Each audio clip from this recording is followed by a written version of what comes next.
मित्रों नमस्कार। भारतीय जनता पार्टी के वरिष्ठ नेता केंद्रीय मंत्री माननीय अश्विन वैष्णव जी आपको संबोधित करेंगे। मेरा विनम्र निवेदन है माननीय अश्विन वैष्णव जी से कि आपको संबोधित करें। बहुत बहुत धन्यवाद साथियों। पिछले 9 वर्षों में जिस तरह से देश में एक अभूतपूर्व परिवर्तन आया है उसके बारे में हम लोग चर्चा करेंगे और आज के इस प्रेस में विशेषकर हम रेलवे, टेलीकॉम और आईटी की बात करेंगे। साथियों, 9 वर्षों पहले की अगर आप किसी भी रेलवे स्टेशन की छवि अपने मन में उतारेंगे तो आपको एकदम स्पष्ट हो जाएगा कि रेलवे स्टेशन पहले कैसे होते थे, आज रेलवे स्टेशन कैसे हैं। किसी भी पैसेंजर से पूछें, साधारण से साधारण पैसेंजर से पूछें तो सब कहते हैं कि सबसे पहला जो एक बहुत ही सिग्निफिकेंट और परमानेंट फीचर अब बन गया है वो है रेलवे की सफाई। स्टेशंस पे सफाई, टॉयलेट्स की क्वालिटी बेटर, प्लेटफॉर्म्स की जो सफाई होती है वो बेटर, वेटिंग एरियाज में बेटर, ट्रेन के अंदर भी सफाई बेहतर। पहले किस तरह के टॉयलेट होते थे आप सबको जानकारी है, किस तरह से ट्रेन के अंदर टॉयलेट्स होते थे।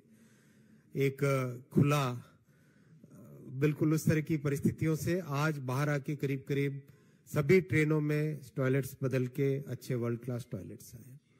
दूसरा बहुत बड़ा परिवर्तन आया है वो है स्टेशन के बाद में ट्रेन्स ठीक टाइम पे चलने लगी है। एक पैसेंजर को ध्यान में रखते हुए किस तरह से रेलवे के स्टाफ का बिहेवियर होना चाहिए उस पर फोकस हुआ है। जितने आईटी सिस्टम्स है वो सारे आईटी सिस्टम्स में एक मैसिव चेंज करा गया है जिससे कि पैसेंजर जो टिकट खरीदना चाहते हैं मल्टीपल ऑप्शंस आज अवेलेबल हो गए। इंटरनेट से बुकिंग हो सकती है, कई तरह की एप्स के साथ इंटीग्रेशन हो गया है। तो पैसेंजर के पॉइंट ऑफ व्यू से ट्रेन्स। तीसरा जो बहुत बड़ा परिवर्तन आया साथियों वो हुआ इलेक्ट्रिफिकेशन में। रेलवे का विद्युतीकरण अगर हम 2014 से पहले का पीरियड देखें, कुल मिला के जहां 21,000 था, 21,000 किलोमीटर 60 साल में हुआ था, उसकी जगह उसके कंपैरिजन में पिछले 9 साल में 37,000। कहां 21,000 60 साल में, कहां 37,000 9 सालों में। लाखों लीटर डीजल इससे बचत हुई है और साथ में पर्यावरण की बात आती है, पोल्यूशन कितना कंट्रोल में आता है, सेफ्टी और ट्रेन की स्पीड, ट्रेन की रिलायबिलिटी, सारी चीजें इससे इंप्रूव होती है। चौथा जो बहुत बड़ा परिवर्तन आया साथियों वो हुआ जो रेलवे के ट्रैक ले किए जाते थे। 2014 में अगर हम देखें तो 4 किलोमीटर प्रतिदिन, मात्र 3.5 से 4 किलोमीटर प्रतिदिन की थी रेट नए रेलवे ट्रैक लगाने की। आज है 14 किलोमीटर, 14 किलोमीटर पर डे। पिछले साल की अगर आप आंकड़े देखें तो 5,200 किलोमीटर नए ट्रैक लगे, नए रेलवे ट्रैक। हम सब जानते हैं कि हमारी 140 करोड़ की जनसंख्या, एक ग्रोइंग जीडीपी, इन दोनों में रेलवे की कैपेसिटी को इंक्रीज करना, रेलवे की इंफ्रास्ट्रक्चर को बढ़ाना, रेलवे की क्षमता को बढ़ाना बहुत बहुत बहुत जरूरी है ताकि यात्रियों को जो वेटिंग लिस्ट है उससे एक छुटकारा मिल सके। कैपेसिटी बढ़ेगी, ज्यादा ट्रेन चालू होंगी, तभी जाके वेटिंग लिस्ट से छुटकारा मिलेगा। सामान की ढुलाई में ज्यादा से ज्यादा सुविधा आ सके। आप सब जानते हैं कि अगर बेसिकली ट्रक से लेके जाएं और ट्रेन से लेके जाएं तो ट्रेन करीब करीब 1/3 या आधे से कम कॉस्ट पे रेलवे से माल की ढुलाई होती है। यानी देश में कॉस्ट ऑफ लॉजिस्टिक्स कम हो, महंगाई पे कंट्रोल हो, उसके लिए बहुत जरूरी है कि रेलवे की कैपेसिटी बढ़े। तो इसमें जो बहुत बड़ा परिवर्तन आया है 5,200 किलोमीटर के लेवल पे पहुंचाने में मोदी जी ने जिस तरह से रिफॉर्म्स किए रेलवे के हर एक क्षेत्र में, वो आज उसका रिजल्ट दिखाई दे रहा है। और मैं छठा सबसे बड़ा जो पॉइंट आपके सामने रखना चाहूंगा वो सब आप जानते हैं। वंदे भारत ट्रेन एक वर्ल्ड क्लास ट्रेन बनी, बिल्कुल एक ऐसी ट्रेन जिसके बारे में कभी सोचा भी नहीं जा सकता था, 160 और 180 की जो स्पीड होती है, उस स्पीड पे ट्रेन को डिजाइन करना, दुनिया में केवल 8 देशों के पास ये क्षमता है. Only 8 countries have the design capability to design and manufacture a train which can run at 180 kmph. We have joined that very exclusive group of countries जो कि इतनी कॉम्प्लेक्स मशीन को डिजाइन कर सकते हैं, सक्सेसफुली डिजाइन कर सकते हैं. डिजाइन की बात एक है, आत्मनिर्भर भारत की बात है ये. साथ ही साथ जो पैसेंजर्स को इससे कंफर्ट आया और पैसेंजर्स को जिस तरह से एक नया साधन मिला, वो एक बहुत बड़ी बात है. आप देश के किसी भी कोने में जाएं, और अभी जून के महीने में देश के सारे राज्यों को वंदे भारत से कवर कर लिया जाएगा. एक एक करके आप में से बहुत लोग कई बार प्रश्न पूछते थे कि क्या चुनाव के राज्य की बात है. नहीं, आपने देखा एकदम स्टेबल तरीके से मोदी जी ने बहुत ही स्पष्ट तरीके से हर एक राज्य को वंदे भारत मिले. और देखो नॉर्थ ईस्ट, आज से अगर 20 साल 10 साल पहले अगर आप बात करोगे, 10 साल पहले तक क्या होते थे, परिस्थितियां क्या होती थी. कोई नई चीज जब भी आती थी तो नई चीज नॉर्थ ईस्ट में पहुंचती थी सबसे लास्ट में. ये मोदी जी का पीरियड है जिसमें नॉर्थ ईस्ट को नई चीजें भी पूरे देश के समकक्ष साथ ही मिलती है. तो वंदे भारत अभी गुवाहाटी से लॉन्च हुई थी, एक और ट्रेन बन रही है गुवाहाटी से सिलचर के लिए. तो नॉर्थ ईस्ट हुआ, साउथ हुआ, केरल हुआ, तमिलनाडु में, आंध्रा में, तेलंगाना में, मध्य प्रदेश में, छत्तीसगढ़ में, राजस्थान में, हिमाचल में, पंजाब में, हरियाणा में, यूपी में, बिहार में अभी ऑलरेडी गाड़ी पहुंच रही है वहां पे. तो बिहार में भी और झारखंड में भी बहुत जल्दी चालू होगी. बंगाल में, उड़ीसा में, हर स्टेट में वंदे भारत जून के महीने में पहुंच जाएगी. उसके बाद में विद इन द स्टेट्स और शहरों को कनेक्ट करेंगे. टारगेट लेके चल रहे हैं कि करीब करीब 200 शहरों को we must be able to cover 200 cities by the middle of next year. इस टारगेट के साथ चल रहे हैं.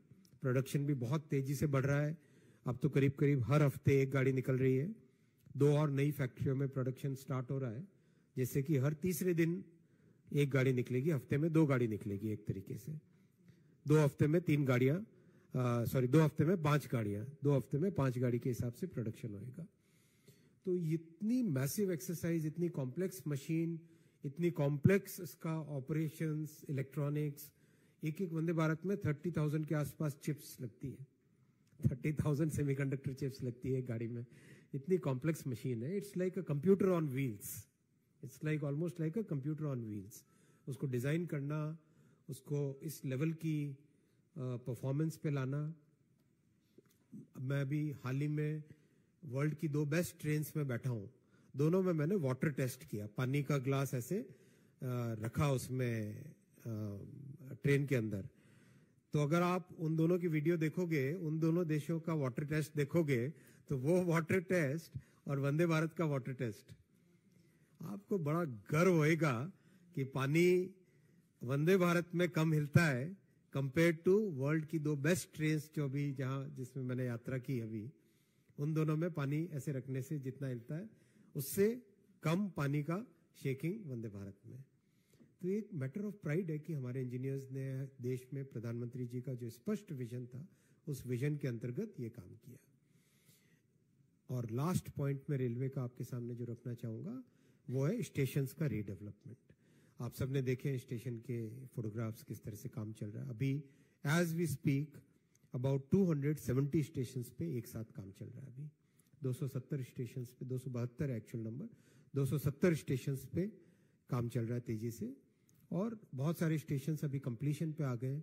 आज मैं सुबह ही देख रहा था, बहुत जल्दी उधना स्टेशन का कंप्लीशन होने को आया. और भी कई सारे स्टेशन है, करीब करीब 18 के आसपास स्टेशन कंप्लीशन की स्टेज पे आ गए. तो एक तरीके से पैसेंजर्स के लिए एक टोटली नया मोदी जी ने रेलवे का एक नया स्वरूप दिया है. और ये बहुत जरूरी था कि ये ट्रांसफॉर्मेशन हो, क्योंकि 140 करोड़ की जनसंख्या को अगर हम अच्छी फैसिलिटी से ट्रैवल कराना चाहते हैं तो उसमें बहुत जरूरी है कि रेलवे ट्रांसफॉर्म हो. आज करीब रेलवे में 800 करोड़ लोग साल के ट्रैवल करते हैं, 800 करोड़। आप कहोगे 800 करोड़ कैसे हुआ, जनसंख्या 140 है। तो कोई व्यक्ति अगर एक से ज्यादा बार ट्रैवल करता है तो उसको ट्रिप यानी पैसेंजर ट्रिप जिसको कैलकुलेट टेक्निकल टर्म में कहते हैं, वो पैसेंजर ट्रिप्स हुई 800 करोड़। और 250 करोड़ के आसपास, 250 करोड़ के आसपास रोड से पैसेंजर ट्रिप्स बनती हैं और 30 करोड़ के आसपास एयरलाइन से बनती हैं। तो इतनी बड़ी जनसंख्या हमारी, और मिडिल क्लास और लोअर इनकम बहुत टोटली उनके लिए रेलवे सबसे बड़ा साधन है। तो इसी भावना के साथ, इसी सेवा की भावना के साथ रेलवे का ओवरऑल मोदी जी ने पिछले 9 वर्षों में ट्रांसफॉर्मेशन किया है। मैं आऊँगा साथियों बहुत क्विकली टेलीकॉम पे और इलेक्ट्रॉनिक्स पे, उसके बाद में क्वेश्चंस लेंगे। टेलीकॉम में आप अगर याद करो 9 साल पहले एक तरीके से सेक्टर ऐसा था जिस सेक्टर में केवल स्कैम और करप्शन और एक ऐसी परिस्थितियां हो गई थी कि लोग उसमें सेक्टर से बाहर निकलने की पोजीशन में आ गए थे। आज टेलीकॉम सेक्टर एक vibrant, growing, innovation driven sector की तरह उभर के आया। Lowest cost of data, lowest cost of voice, most affordable telecom industry in the world कहा गया है ITU की रिपोर्ट्स में। ITU इंटरनेशनल टेलीकम्युनिकेशन यूनियन, आप जानते हैं जो वर्ल्ड की सबसे बड़ी टेलीकॉम संस्था है, यूनाइटेड नेशंस की है, ये UN की है। उसने अपने सर्वेज में कहा है कि India is the most affordable telecom sector in the world. Indian telecom sector is the most affordable sector in the world. उसका प्रभाव कितना पड़ा? उसका प्रभाव सबसे बड़ा पड़ा कि टेक्नोलॉजी डेमोक्रेटाइज हुई। टेक्नोलॉजी केवल कुछ middle income, upper middle income के हाथ में नहीं रही। टेक्नोलॉजी की access lower income, last person in the society, poorest person in the society के हाथ में भी आज टेलीकॉम की लो कॉस्ट के कारण और अफोर्डेबिलिटी के कारण और एक्सेस के कारण एक टेक्नोलॉजी पे पहुंच बनी। ये बहुत जरूरी था और इसमें कई तरह के स्टेप्स लिए गए, बहुत बड़े बड़े रिफॉर्म्स किए गए, बहुत तेजी से टेक्नोलॉजी डेवलपमेंट पे फोकस किया गया, इंडस्ट्री को एक हेल्दी कंपटीशन वाले पोजीशन में लेके आया गया। कई तरह के इनिशिएटिव्स के कारण ये संभव हो पाया। और BSNL, जिसको एक हेल्दी कंपनी को UPA गवर्नमेंट ने प्रैक्टिकली एकदम फिनिश होने वाली कगार पे लाके छोड़ा था 2014 में, उस पोजीशन से आज मोदी जी के इन 9 वर्षों में जो BSNL को सपोर्ट दिया, एक चट्टान की तरह खड़े रहे। PM साहब एकदम क्लियर, एकदम चट्टान की तरह खड़े रहे BSNL को सपोर्ट करने के लिए। और आज उसका रिजल्ट मैं आपको बताता हूं। BSNL ने इस साल करीब 1,500 करोड़ का ऑपरेटिंग प्रॉफिट किया है। 1,500 करोड़ के आसपास अभी फाइनल अकाउंट्स अभी होंगे, तब आपको एक्यूरेट नंबर्स दिए जाएंगे। लेकिन 1,000 करोड़ से ऊपर ऑपरेटिंग प्रॉफिट में आना, ये एक बहुत बड़ा चेंज है, मैसिव चेंज है। उसके कंपेरेबल अगर हम बात करें तो करीब 2 लाख ग्राम पंचायतों में फाइबर को पहुंचाना, ऑप्टिकल फाइबर पहुंचाना। हर महीने BSNL अभी दे रहा है 1.5 लाख नए कनेक्शन फाइबर के। और उसका जो इम्पैक्ट आ रहा है, अभी हाल ही में छत्तीसगढ़ से एक परिवार का वीडियो आया था मेरे पास में कि वो व्यक्ति एक बड़ी बिग 4 फर्म में से एक बड़ी फर्म के लिए एक नौजवान काम कर रहा है, छत्तीसगढ़ में बैठे हुए काम कर रहा है। Because of BSNL, because of optical fibre का जो भारत नेट का प्रधानमंत्री जी ने इम्प्लीमेंटेशन किया, उसके कारण छत्तीसगढ़ के छोटे से गांव में बैठ के वो बड़े आराम से अपना एक वर्ल्ड क्लास टेक्नोलॉजी पे काम कर पा रहा है। That is the impact that is the positive impact which has come in people's lives. Telecom technology के लिए हमेशा दुनिया पे निर्भर करता था हिंदुस्तान। आज ये परिस्थिति आई है पिछले 9 वर्षों के आत्मनिर्भर भारत के और मेक इन इंडिया के पॉलिसीज के कारण। आज दुनिया के रिचेस्ट सबसे समृद्ध देशों में हिंदुस्तान की टेक्नोलॉजी एक्सपोर्ट हो रही है। जो सबसे कॉम्प्लेक्स इक्विपमेंट होता है वो होता है जो टावर होता है ना, टावर के ऊपर, ये जैसे मान लो ये टावर है, इस टावर के ऊपर एक रेडियो इक्विपमेंट लगा होता है, एक लॉन्गिट्यूडिनल सा इस तरह से लंबा सा एक डिवाइस होता है व्हाइट कलर का, जनरली आपने देखा होगा, उसको रेडियो इक्विपमेंट बोलते हैं। वो रेडियो इक्विपमेंट सबसे कॉम्प्लेक्स होता है, सबसे कॉम्प्लेक्स रेडियो इक्विपमेंट होता है। इतना बड़ा सा, इतना करीब 2 मीटर लंबा होता है, जो आपने देखा होगा। बहुत ही कॉम्प्लेक्स डिवाइस होता है क्योंकि उसमें सारी वेव फॉर्म उससे जनरेट होती है, बीम कैसी होती है वो जनरेट होती है। अपने मोबाइल फोन के साथ जो इंटरेक्शन होता है वो इंटरेक्शन उसी रेडियो के साथ, रेडियो के कारण होता है। That's the most complex device. वो कॉम्प्लेक्स डिवाइस हिंदुस्तान में डिजाइन होके, मैन्युफैक्चर होके अमेरिका को एक्सपोर्ट हो रहा है। ये चेंज आया है। This is a very very big change. फिर complete end to end technology, end to end technology 4G और 5G की कोई सोच भी नहीं सकता था डेवलप करने की।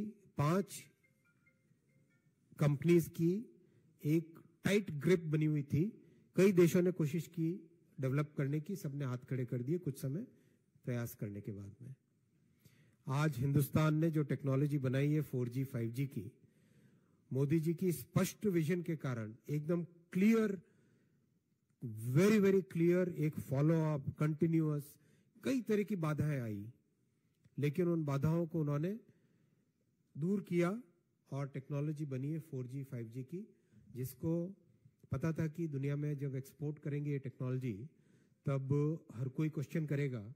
तो पहले 10 लाख एक साथ कॉल हो उस पर टेस्ट किया, फिर 50 लाख कॉल एक साथ हो उसके लिए टेस्ट किया। पिछले दिसंबर में उसकी टेस्टिंग हुई 1 करोड़ साइमल्टेनियस कॉल्स पे, 1 करोड़ साइमल्टेनियस कॉल्स पे। और आज सारी की सारी दुनिया में इतनी जबरदस्त चर्चा है इसकी। अभी G7 भेजा था मुझे PM साहब ने, वहां G7 में जब इसके बारे में बताया लोगों को तो लोगों के आश्चर्यचकित है। हर देश चाहता है कि हिंदुस्तान से ये टेक्नोलॉजी ले।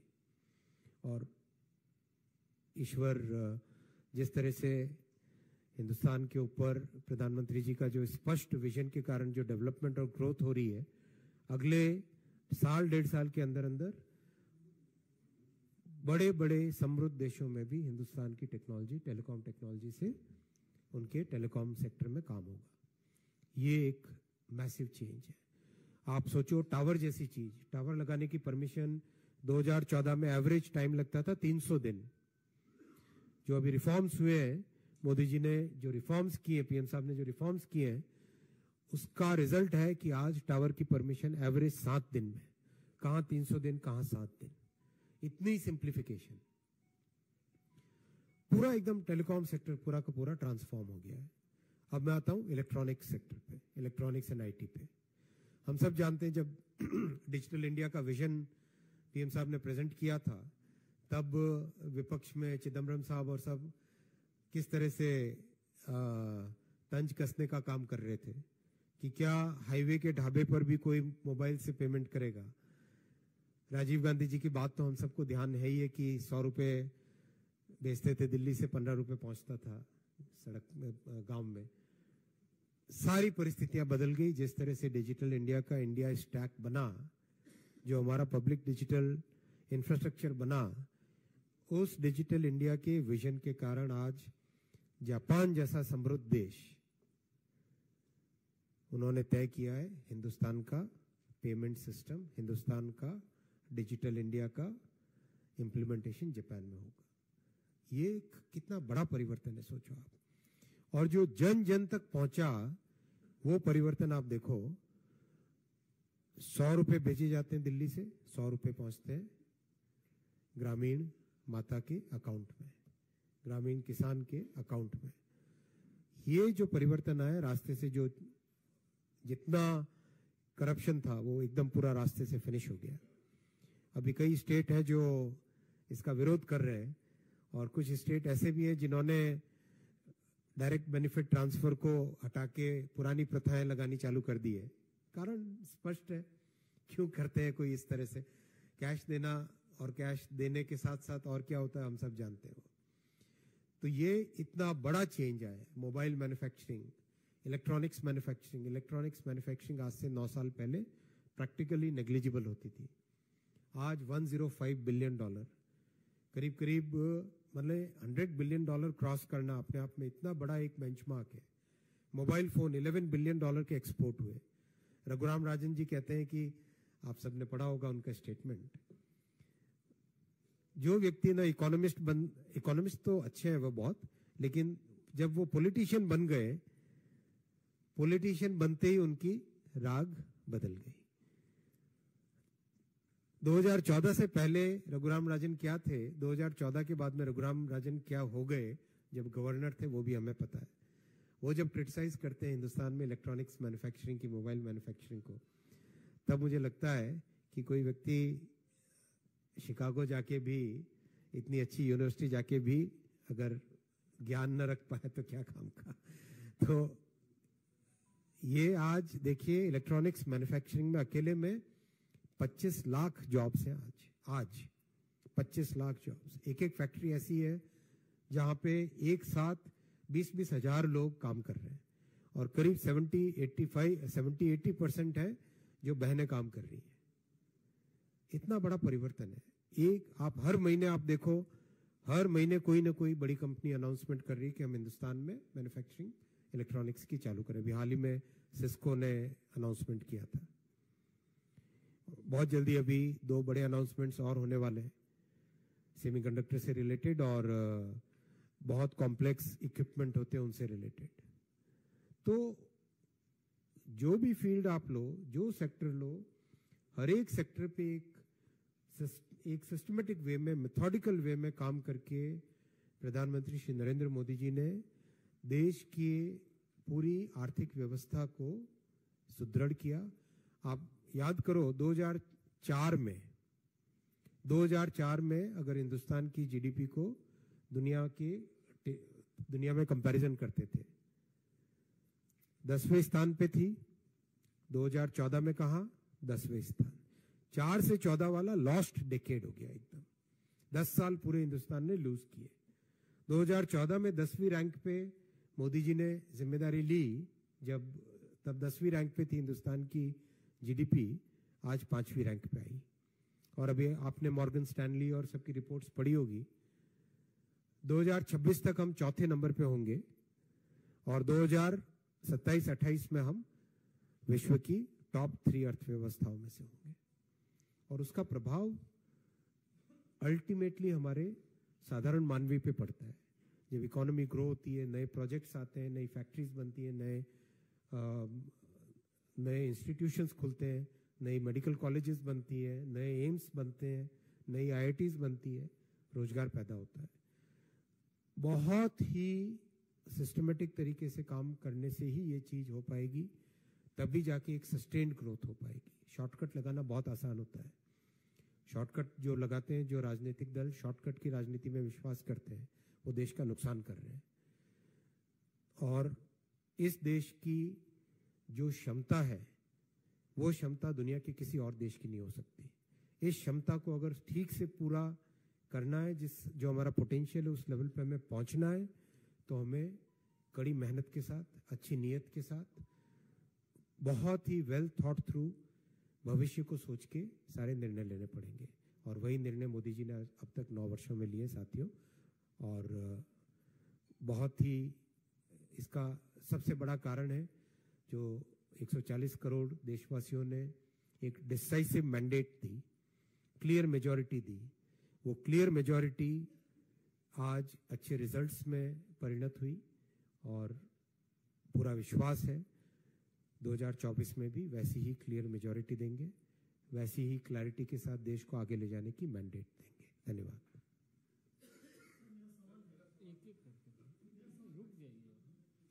सुजीत ठाकुर, दैनिक भास्कर। सर मेरे 3 सवाल है, तीनों मिनिस्ट्री पे। सबसे पहले रेलवे का सवाल है कि टेक्नोलॉजी में बहुत आगे सही में बढ़ रहे हैं, लेकिन ये छोटा सा काम फैंसी का है, वो नहीं हो पा रहा है ढंग से, तो हमारी स्पीड इससे कंप्रोमाइज होती है। दूसरी, अभी डाटा बहुत सस्ता है, वो सही है, लेकिन कंज्यूमर कितना कंप्रोमाइज कर चुका है कि ये जो डेटा हर जैसा फोन आते हैं होक्स को उसको रोकने के लिए आप लोगों ने बहुत कोशिश की, सफल नहीं हो पाया।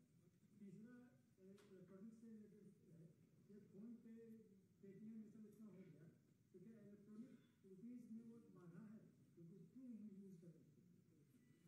तीनों प्रश्नों का बहुत स्पष्ट जवाब है। फेंसिंग में हमें बहुत ध्यान रखना पड़ेगा हमारी विशेष परिस्थितियां। क्या है हमारी विशेष परिस्थितियां?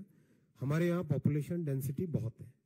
अगर हम किसी भी जगह जाएं, रेलवे ट्रैक के दोनों तरफ शहर पूरे के पूरे बसे हुए हैं।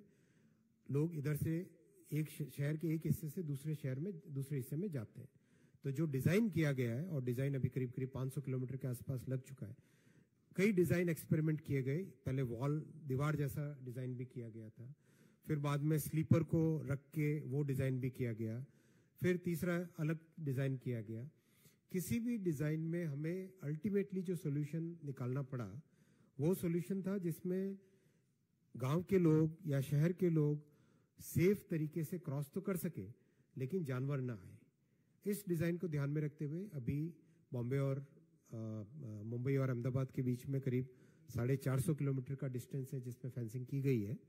बहुत यूनिक डिजाइन है जिसमें एक बार यहाँ पे, दूसरा बार यहाँ पे करीब 1.5 मीटर का ये हाइट का है और इतना सक्सेसफुल हुआ है। अभी हाल ही में रिव्यू किया था कुछ दिनों पहले ही, उस फेंसिंग के बाद में 0 कैटल इंसिडेंट हुआ, 0। और अब उसको करीब करीब वो नई डिजाइन सारे के सारे जोनल रेलवे को दी जा चुकी है। उसी डिजाइन से तेजी से आगे बढ़ेंगे।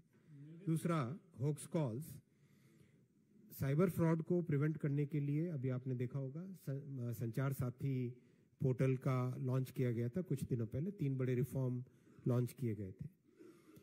संचार साथी के उपयोग से 40 लाख फर्जी सिम और 41,000 गलत पॉइंट ऑफ सेल वाले जो एजेंट होते हैं उनको ब्लैकलिस्ट किया गया है, हटाया गया है। जिस तेजी से एआई का उपयोग करके फर्जी सिम को निकाला जा रहा है और फर्जी कॉल करने वालों को प्रिवेंट किया जा रहा है, एक सिग्निफिकेंट रिडक्शन हुआ है होक्स कॉल्स में और साइबर फ्रॉड में। और अब मैं आप सबसे निवेदन करूंगा कि नागरिकों को भी हम जागरूक करें। अननोन कॉल जो भी आए उसको कभी ना उठाएं। अननोन नंबर से जब भी कोई कॉल आए, मेरा सभी नागरिकों से निवेदन है, जो नंबर आपको पता हो उसी नंबर को ही उठाएं, बाकी आप नंबर फोन उठाएं ही नहीं। अगर किसी को अपना अननोन व्यक्ति है उसको फोन करना है तो वो पहले मैसेज भेजे, फोन नंबर आपके सामने आए कि भाई कौन व्यक्ति है, उसके बाद में ही उसको उठाएं। हमें नागरिकों को भी जागरूक करना पड़ेगा। तीसरा विषय आया ई रूपी का। CBDC जो सेंट्रल बैंक का डिजिटल करेंसी का है, बहुत ही सक्सेसफुल इसका पायलट हुआ है और ये वैसे विषय फाइनेंस मिनिस्ट्री का है। बहुत ही सक्सेसफुल इसका पायलट हुआ है और इस पायलट के सक्सेस के बाद में इस पायलट को और आगे एक्सटेंड किया जा रहा है। करीब करीब अगर हम दुनिया में देखें तो जो सेंट्रल बैंक की डिजिटल करेंसी बनाने का जो काम चला है उसमें हिंदुस्तान टॉप 3 में से आता है। Next question, Neeraj Pandey, ABP। मेरा आपसे सवाल ये है कि आपने कहा कि डाटा बहुत सस्ता हुआ है और कंज्यूमर भी बहुत तेजी से बढ़े हैं, लेकिन इस दौरान आप देखिए 5G भी आप लोग लॉन्च कर रहे हैं, लेकिन नेटवर्क की स्पीड बहुत कमजोर होती जा रही है। हम लोग सेंट्रल दिल्ली में बैठे हैं, यहाँ भी अगर आप देखिए तो वीडियो डाउनलोड करने में बहुत लंबा समय लगता है, भेजने में उससे भी ज्यादा लंबा समय लगता है। तो ये क्वालिटी कैसे ठीक करेंगे? देखो 5G 4G से 5G का ट्रांजिशन चल रहा है। अगर हम दुनिया के बड़े बहुत ही रिच कंट्रीज की कंपैरिजन में करें, जिन्होंने 2019 में 5G आरंभ किया था, जिन्होंने 2019 में 5G आरंभ किया था वो 1 लाख साइट पे है। Hindustan already 2 lakh site cover कर चुका है।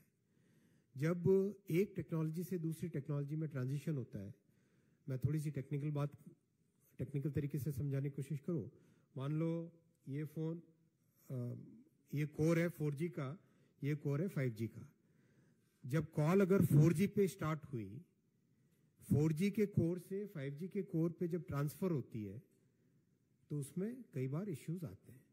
तो शुरुआत में जब भी सिस्टम नया लगता है, शुरू में हमेशा सिस्टम प्रॉब्लम्स आती है, लेकिन जैसे ही नंबर ऑफ 5G बहुत बढ़ जाता है, जिसको एक तरीके से 70-75% कवरेज जब पहुंच जाती है तो कॉल ओरिजिनेट भी 5G पे ही होगी और एंड भी 5G पे होगी, तो उसकी स्टेबिलिटी बहुत बढ़ जाती है।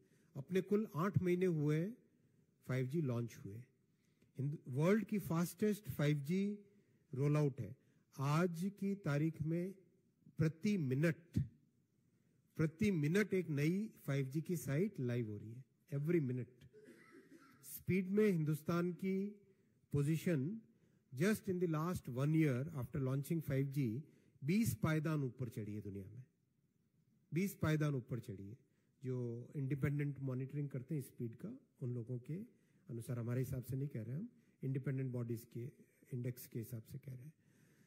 तो जिस स्पीड से काम चल रहा है, अच्छा स्पेक्ट्रम, सारे टेलीकॉम सेक्टर में स्पेक्ट्रम सबसे बड़ा रॉ मटेरियल होता है, स्पेक्ट्रम है तो टेलीकॉम में, राइट। तो स्पेक्ट्रम सफिशिएंट क्वांटिटी में सभी टेलीकॉम ऑपरेटर्स को दे दिया गया है। पिछला ऑक्शन बहुत सक्सेसफुल हुआ था, 1.5 लाख करोड़ की इनकम हुई थी भारत सरकार को उससे, तो सफिशिएंट क्वांटिटी में स्पेक्ट्रम भी आ चुका है।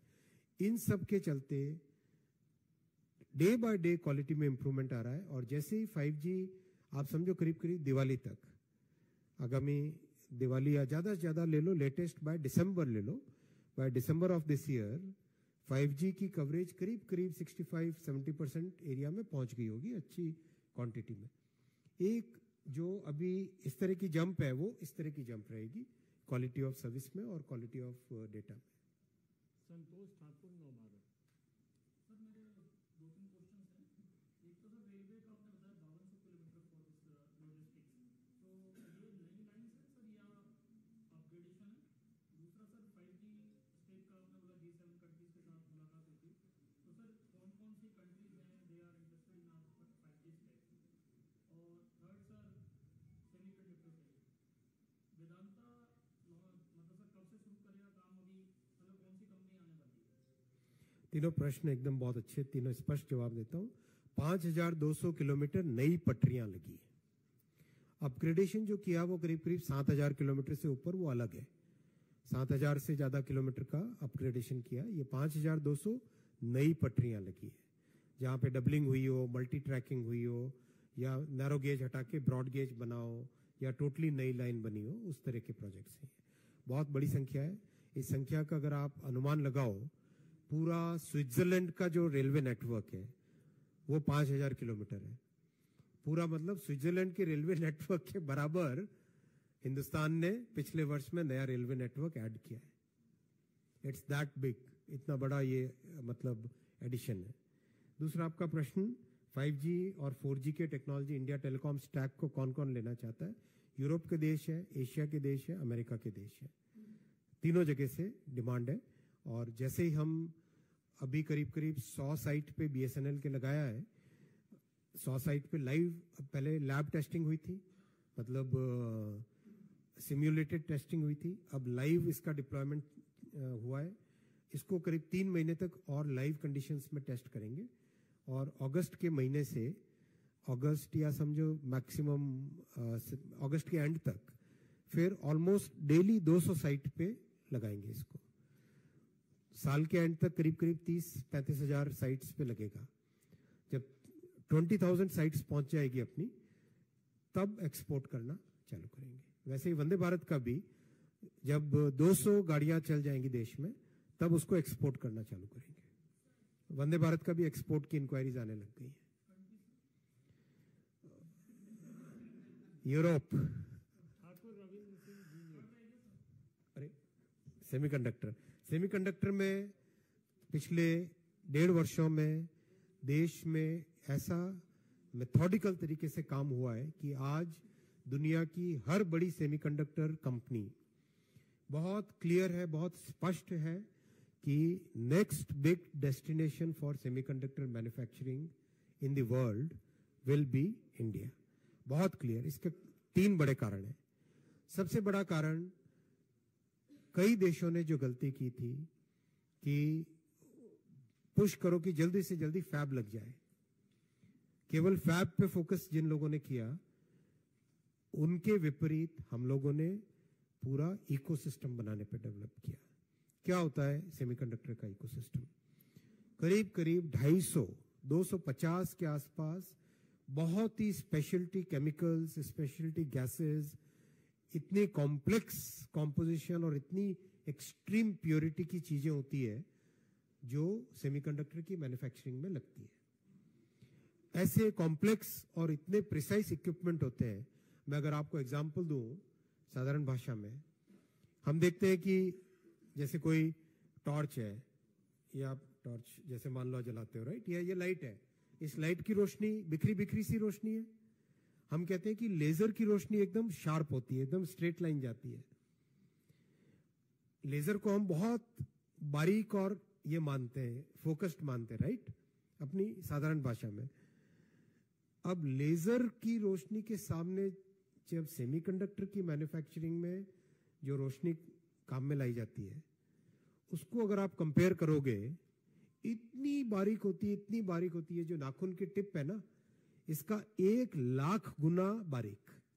नाखून की जो टिप है, इस नाखून का जो कोना है, इससे 1,00,000 गुना बारीक, इतनी फाइन, इतनी नैरो प्लाज्मा उससे बनती है। वैसी मशीनें इसमें सेमीकंडक्टर की मैन्युफैक्चरिंग में लगती है। तो वो सारा का सारा इकोसिस्टम मोदी जी ने जब कहा था, पीएम साहब ने जब अप्रूव किया था, तो बहुत स्पष्ट कहा था कि ये 20 साल का प्रोग्राम है। इस इंडस्ट्री को उस तरीके से डेवलप करो कि 20 साल तक लोग हिंदुस्तान के बारे में ही सोचे और कहीं जाने की सोचे तक नहीं सेमीकंडक्टर के लिए। तो पूरा इकोसिस्टम तैयार हुआ। दूसरा, टैलेंट। आज ग्लोबली सेमीकंडक्टर इंडस्ट्री करीब करीब $650 बिलियन की इंडस्ट्री है। 2030 तक ये $1 ट्रिलियन की इंडस्ट्री बनने वाली है, डबल हो रही है, क्योंकि हर चीज में सेमीकंडक्टर लग रहा है, हर चीज में चिप लग रही है। कार में हो, फैन में हो, लाइट में हो, इस कंप्यूटर में हो, फोन में हो, इस माइक में हो, हर जगह चिप लग रही है। डबल हो रही इंडस्ट्री। उस डबल होने के लिए 1 मिलियन नया टैलेंट चाहिए। 1 मिलियन, 10 लाख नए टैलेंट चाहिए सेमीकंडक्टर में। 10 लाख नए व्यक्ति चाहिए जो कि इस इंडस्ट्री में काम कर सके। हिंदुस्तान ने इस अपॉर्चुनिटी को देखा। मोदी जी ने जब पॉलिसी बनाई सेमीकंडक्टर की, शुरू से ये ध्यान रखा कि टैलेंट इसका सबसे बड़ा कंपोनेंट होगा। 106 यूनिवर्सिटीज के साथ टाई अप हो गया है 1.5 साल में। 1 जनवरी 2022 को प्रोग्राम लॉन्च हुआ था। 1.5 साल में 106 यूनिवर्सिटीज के साथ टाई अप हो गया है। बीटेक के कोर्सेज, एमटेक के कोर्सेज, पीएचडी के प्रोग्राम्स, जो क्लीन रूम में काम करने का काम होता है वो काम, जो पॉलिशिंग, पैकेजिंग और जो फाइनर टेक्निकल काम होते हैं उन काम के लिए, उन सब पे एक साथ काम चला। तो टैलेंट में India will emerge as number 1 in the world. तीसरा, इसकी जो लॉजिस्टिक्स होती है, सप्लाई चेन होती है पूरी की पूरी, इतनी कॉम्प्लेक्स होती है कि मतलब पूरे एनवायरनमेंट को इस तरह से ध्यान रखना पड़ता है। 1 सेकंड भी अगर इलेक्ट्रिसिटी का फेलियर होता है तो पूरे दिन भर की प्रोडक्शन खत्म हो जाती है। करोड़ों रुपए का एक दिन में लॉस हो जाता है। इतना फाइन इसका काम है। तो इसमें जिस तरीके से हमने सारे राज्यों को रिक्वेस्ट किया था कि आप अपने अपने क्षेत्र में कोशिश करो, तो बहुत राज्यों ने बहुत अच्छा काम किया है। मैं आपको केवल एक उदाहरण दूंगा, उदाहरण के तौर पे कह रहा हूं केवल। गुजरात में जो धोलेरा में व्यवस्था की, धोलेरा के लिए गुजरात सरकार ने 3 अलग अलग ग्रिड से सप्लाई, वाटर की सप्लाई, 5 पोर्ट से connectivity, 3 international airport, high speed rail between Dholera and Ahmedabad. तो एक तरीके से एक ऐसा स्ट्रक्चर तैयार किया जैसे आज दुनिया का कैपिटल क्या है? दुनिया का सेमीकंडक्टर कैपिटल कौन है? ताइवान। ताइवान में विद इन ताइवान एक जगह शिंचू जो वर्ल्ड का सेमीकंडक्टर कैपिटल है, 4,500 एकड़ में बना है। धोलेरा के लिए गुजरात सरकार ने शुरू से 10,000 एकड़ की जमीन सेमीकंडक्टर के लिए रखी और 1 लाख एकड़ अवेलेबल है हाईटेक मैन्युफैक्चरिंग के लिए। उसमें से 10,000 एकड़ सेमीकंडक्टर के लिए रखी। फिर आज सारी दुनिया में ये डिमांड है लोगों की कि जो मैन्युफैक्चरिंग में बिजली प्रोड्यूस लगती है वो बिजली भी ग्रीन एनर्जी होनी चाहिए। तो गुजरात सरकार ने 20,000 मेगावाट का ग्रीन पावर हाईटेक मैन्युफैक्चरिंग के लिए रखा। तो एक इस तरह का थॉट प्रोसेस बनाए, जिस थॉट प्रोसेस में अभी हाल ही में पीएम साहब ने मुझे भेजा था कि अमेरिका में जो जितनी भी सेमीकंडक्टर कंपनीज हैं उनसे मिल के आओ। तो I went to the west coast में भी और कोई भी टूरिस्ट घूम रहे हैं तो तो मैं तो खैर टूरिज्म के हिसाब से नहीं गया था, मैं मात्र 45 कंपनियों से मिलने के लिए गया था। 45 की 45 कंपनियों से मिला, 2 यूनिवर्सिटीज से मिला। एक सेमीकंडक्टर कंपनी ने इस चीज को रिकॉग्नाइज किया और इस चीज को प्रेज किया कि दूसरे देशों ने जो गलतियां की वो गलती आप नहीं कर रहे हो, आप हड़बड़ी में आगे नहीं जा रहे हो, आप बहुत सोच समझ के भारत बिल्कुल पूरे इकोसिस्टम को तैयार कर रहा है कि जब ये इंडस्ट्री ग्रो होएगी तो हिंदुस्तान के अलावा और कोई ऑप्शन बनेगा ही नहीं। और लास्ट पॉइंट इसमें, अगर ताइवान में कॉस्ट 100 आती है, 100 रुपए आती है, तो बाकी समृद्ध देशों में 140-160 रुपए की कॉस्ट है और हिंदुस्तान में कॉस्टिंग आएगी 80 रुपए। तो आप सोचो, अगर परफेक्ट एनवायरनमेंट हो, सब तरफ पूरा इकोसिस्टम डेवलप होता है और कॉस्ट कम है और टैलेंट अवेलेबल है, तो बताओ कहां जाएगी सेमीकंडक्टर इंडस्ट्री? मैं नहीं कह रहा हूं, मैंने एक एग्जांपल दिया है। हमने 9 स्टेट्स, मतलब सारे स्टेट्स को चॉइस दी थी, उसमें से 9 स्टेट्स ने बहुत अच्छा काम किया है। मैं नाम नहीं लूंगा ना, अच्छा नहीं लगेगा, किसी का नाम छूट गया तो मेरे सिर पे आ जाएगा कि फेडरल सिस्टम खराब कर दिया। आजकल तो फेडरल सिस्टम को खराब करने में लगे हुए हमारे केजरीवाल साहब जिस तरह से, तो क्या करें, इसलिए मैं नाम नहीं लूंगा। ठाकुर रविंदर सिंह, अरे ऐसे नहीं होता, प्लीज सारे क्वेश्चन लूंगा, आप चिंता मत करो। आप सब लोग जानते हैं, सूचीबद्ध है नाम, मैंने पहले से आप जैसे जैसे हाथ उठाए हैं नाम लिख के रखा हूँ। ठाकुर रविंद्र सिंह जी ने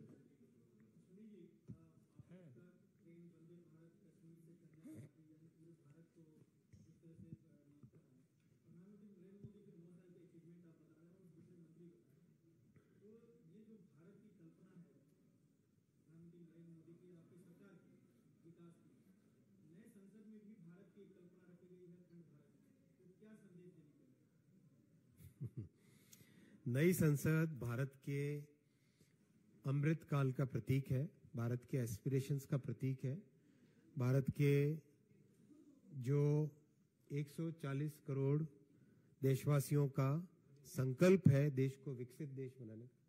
हो गया बेटा, थैंक्स। संकल्प है एक विकसित देश बनाने का, दुनिया में अपनी जो पहचान है इस पहचान को सुदृढ़ करने का, और जो मदर ऑफ डेमोक्रेसी है हिंदुस्तान ने दुनिया को डेमोक्रेसी दी है, और जिस सुदृढ़ तरीके से डेमोक्रेसी इस देश में चली है अपने यहाँ, और जितनी गहराई के साथ सारे इंस्टीट्यूशंस को आज सींचा जा रहा है, जितनी गहराई के साथ इंस्टीट्यूशंस को मजबूत किया जा रहा है, जिस थॉटफुलनेस के साथ देश की सोसाइटी को एक सोशल जस्टिस की, जो माने गरीब से गरीब व्यक्ति की जिंदगी में एक परमानेंट चेंज आए, ट्रांसफॉर्मेशन आए, उस तरह की पॉलिसीज बनाई जा रही है, उसका प्रतीक है। जरूर है, आप जो संदेश लिए वही है। विकास चंद्रा न्यूज नेशन सबके नाम है। सर, मेरा सवाल ये है कि आपने कहा कि जून तक देश के सभी राज्यों में वंदे भारत सौगात मिल जाएगी, तो क्या देश के जो ट्रैक है इस काबिल है कि उस पे वंदे भारत दौड़ सके? अगर नहीं है तो क्या जून तक सभी सुधार लिए जाएंगे और स्टेशन भी क्या उस काबिल? देखिए, गाड़ी की लाइफ होती है 35 साल, राइट? जो गाड़ी आज तैयार करते हैं वो 35 इयर्स तक चलती है, राइट? लाइफ होती है गाड़ी की। देश के ट्रैक्स पिछले 9 वर्षों में करीब 18,000 किलोमीटर के आसपास ट्रैक्स अपग्रेड हुए, लगातार किए जा रहे हैं। अभी टारगेट ये लेके चल रहे हैं कि अगले 5 से 7 वर्षों के अंदर अंदर करीब 30,000 किलोमीटर ऐसे होंगे जो कि 160 से 180 की स्पीड के लिए फिट होंगे।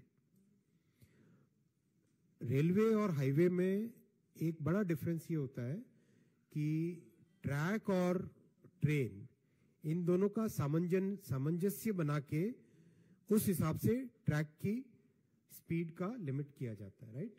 तो इसमें ट्रैक्स को यूनिवर्सली 110 किलोमीटर की स्पीड, करीब करीब 50% ट्रैक्स को 160 की स्पीड के लिए तैयार करने का काम लगातार चल रहा है, तेजी से चल रहा है, और करीब करीब हर महीने उसमें अच्छी प्रोग्रेस हो रही है। तो आप देखोगे अगले 5 से 7 वर्षों के अंदर अंदर आधे करीब करीब देश के जितने बड़े शहर हैं, करीब आधा, और मीडियम टाउन्स हैं, करीब करीब उन सब को 160 से 180 की स्पीड तक अवेलेबल हो जाएगी सर्विस। ट्रेन की लाइफ तो 35 वर्ष है, तो जब ट्रेन और ट्रैक दोनों साथ पैरेलल चल रहे हैं। मिलन इंडिया टुडे।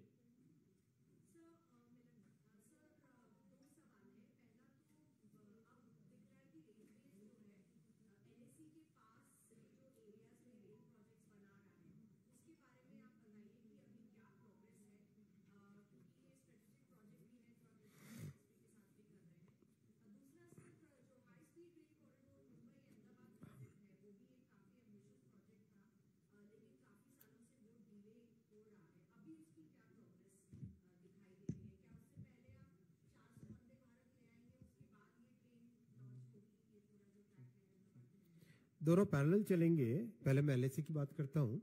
देखिए, बॉर्डर एरियाज के बारे में कांग्रेस के एक डिफेंस मिनिस्टर ने क्या कहा था, वो सब आपकी जानकारी में, कि वहां पे कोई इंफ्रास्ट्रक्चर नहीं पहुंचे तो अच्छा है, ताकि उपयोग न कर पाए। ऐसी सोच थी एक। उस सोच के विपरीत मोदी जी की सोच है, हर एक बॉर्डर एरिया को वर्ल्ड क्लास फैसिलिटीज मिले।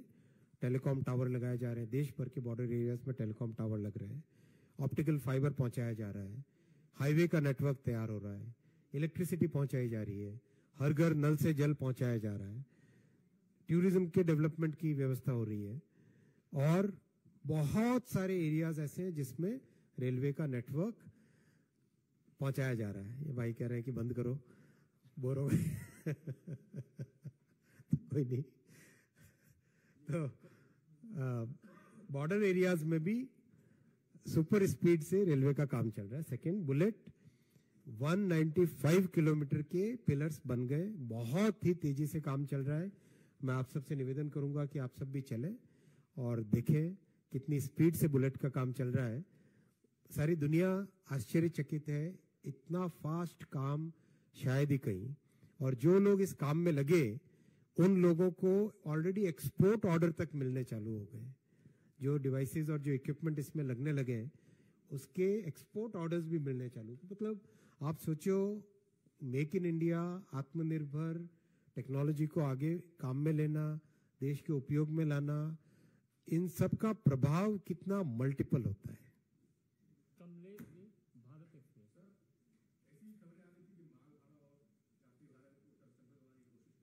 ये आपकी खबरें एकदम गलत है, और गलत खबरों को अपने तक ही रखें, आगे ना पहुंचाए। अरुण CNN।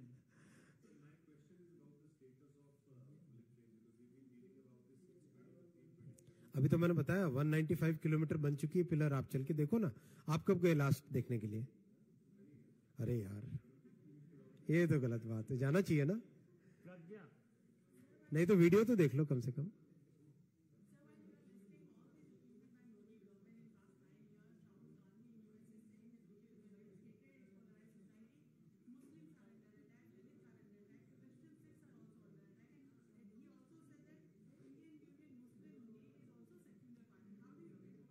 देखो, जब कोई टूरिस्ट कहीं जाता है तो वो बहुत आराम से, मजे से, अपने मन में जो आता है वो कह देता है। अब आप मुझे बताओ, इंडियन यूनियन मुस्लिम लीग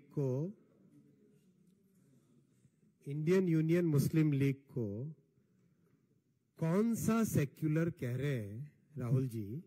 क्या वो भारत के संविधान के प्रियम्बल में जो लिखा हुआ है, ये वो वाला सेक्युलर है, या कोई राहुल जी ने सेक्युलर की नई डेफिनेशन बनाई है? ये उनको जरूर पूछिए। राकेश PTI।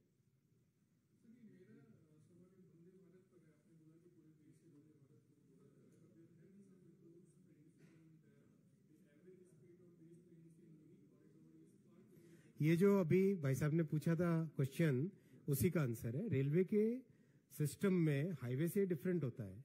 रेलवे के सिस्टम में ट्रैक और ट्रेन दोनों की स्पीड का सामंजस्य बनाना पड़ता है। इसीलिए जैसा मैंने आपको बताया, देश भर में ट्रैक को अपग्रेड करने की भी प्रोसेस लगातार कंटिन्यूसली चल रही है। पिछले साल करीब 7,000 किलोमीटर के आसपास ट्रैक्स का अपग्रेडेशन हुआ है, इस साल भी होगा, और करीब करीब अगले 5 से 7 वर्षों के अंदर अंदर पूरे देश में करीब 30,000 किलोमीटर के आसपास होगा, जो कि 160 kmph से 180 kmph के बीच में होगा। तो नेचुरली एवरेज स्पीड बहुत बढ़ेगी। Sir,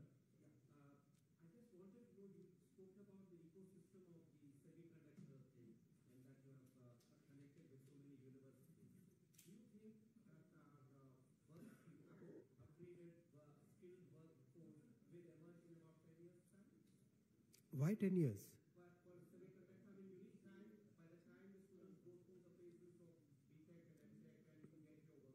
No. It's much faster than that, because one reason is India में जो इलेक्ट्रॉनिक्स और I am electronics engineer, electronics और टेलीकम्युनिकेशंस का जो क्यूरिकुलम था, अच्छा क्यूरिकुलम है, काफ़ी अच्छा है, काफ़ी एडवांस्ड है, और इलेक्ट्रॉनिक्स के ऊपर बिल्ड होता है सेमीकंडक्टर की कोर्सेज।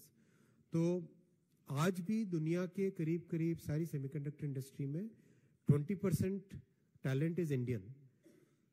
आप किसी भी बड़ी कंपनी में जाओगे, चीफ टेक्नोलॉजी ऑफिसर इंडियन होगा, चीफ प्रोडक्शन ऑफिसर इंडियन होगा, चीफ ऑपरेशंस इंडियन होगा। तो बहुत ही अच्छा इंडिया का इसमें कंट्रीब्यूशन ऑलरेडी है। तो ये 10-20 साल दूर नहीं है, ये कंटिन्यूअस है। नंदिता, प्लीज सर, सूचीबद्ध है लेकिन अब समय कम है। नंदिता लास्ट क्वेश्चन सर, फिर अगले दिन मिलेंगे। नंदिता, मैंने आपको बहुत स्पष्ट हमेशा बताया। बहुत बहुत धन्यवाद। चला जाए, छोड़ दीजिए।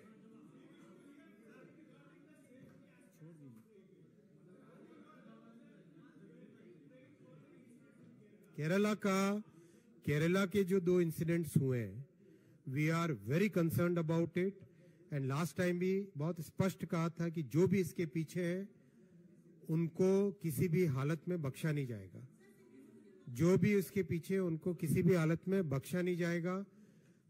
एनआईए ने इन्वेस्टिगेशन किया है कंप्लीट, और अभी वाला जो इंसिडेंट हुआ है परसों वाला, that also has been already referred to NIA, and NIA is investigating. Let the investigating agencies come with their results, but we will not leave any stone unturned to get to the culprits.